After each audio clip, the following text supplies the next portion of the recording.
Hi, food friends. It's Kevin. And I'm Ralph behind the camera. And here we are at the cottage once again. And this time we have our dear friends, Jeff and Aaron, the Stillmans.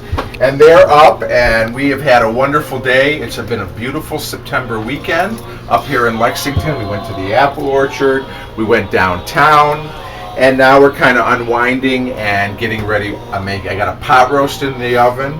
We got a apple crisp cooling for dessert. Isn't that an apple oat crisp? Yes, from the apples from the orchard. And that we picked up today at the orchard. And now we're going to do some popovers. So a popover is sort of an egg-based bread, very light, kind of like a Yorkshire pudding, but something that is risen rather than flat.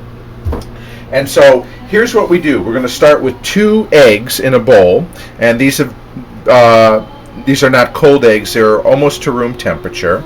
And we're going to add a cup of sifted all-purpose flour, okay? And we're going to add a cup of milk.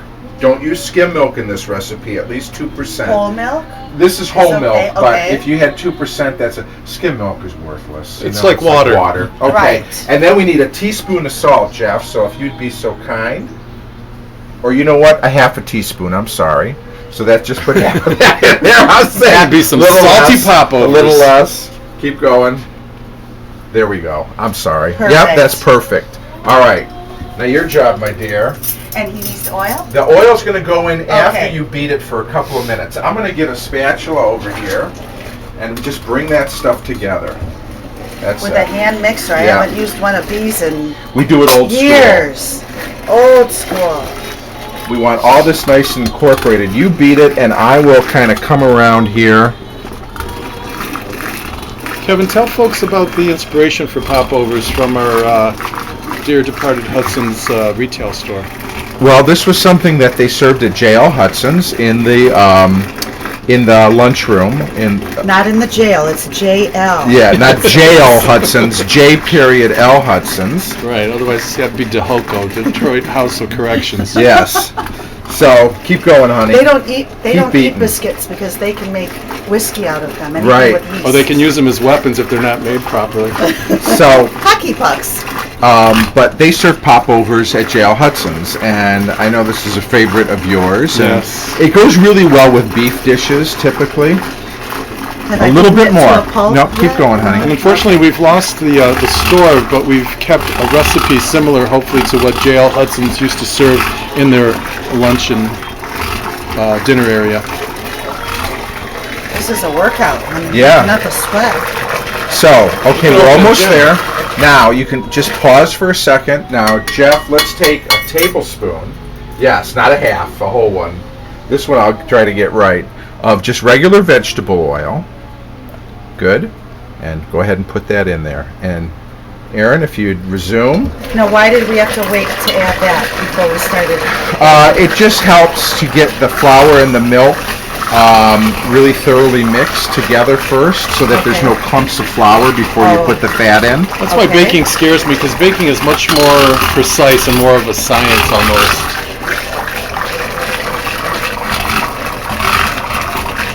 So you keep doing that. I'm going to bring over our cups.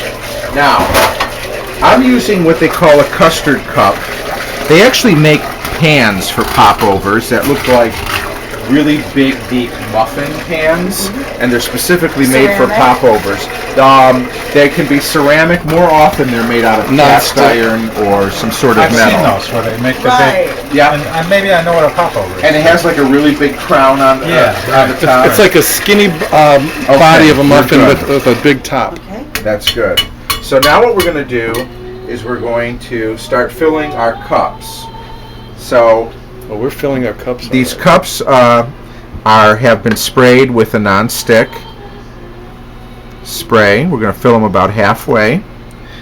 Now, you should know that I've preheated the oven to 475 degrees. So it's a very hot oven. It's the oven that thinks it's a jukebox. Because of all those push buttons. To 400? At 75 degrees. Boy, that is a hot oven. That's very hot. Yes. I was hoping to get 6 The two Now, are half you Halfway supposed to is- fill them up 3/4 of the or way? halfway. Or So you know what half, we're gonna okay. do? We're gonna do So, just like double this. its size? Exactly. Okay. looks like a malted milk. A little bit It's more. not as thick as I thought it would be. It's a very thin batter, Yeah. almost like a pancake batter or something Right, like that. right. So we're gonna put this in the oven.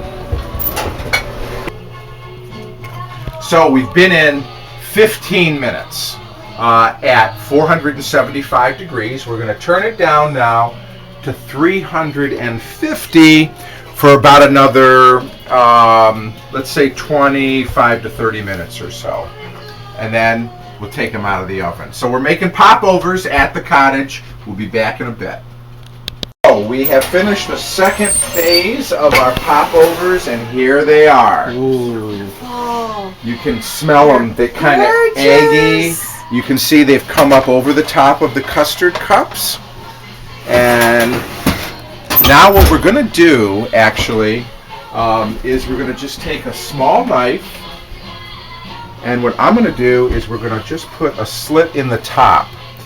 This will allow the steam inside to escape so that they don't collapse. Kind of air them out. Yeah, but you can see they lift right out. How beautiful is is that? that beautiful? Light as a feather. They're great with a little bit of butter on Great them. with a little bit of butter. They're great. The reason why they're so good with beef is they're very absorbent to soak up like juice and things Gravy. like gravy and things like that. So you just need a little bit of time. Ingredients were really simple, and you can make some beautiful popovers. We're glad that the Stillman's Beautiful. popped over. Yeah, so thanks for Amazing. popping over.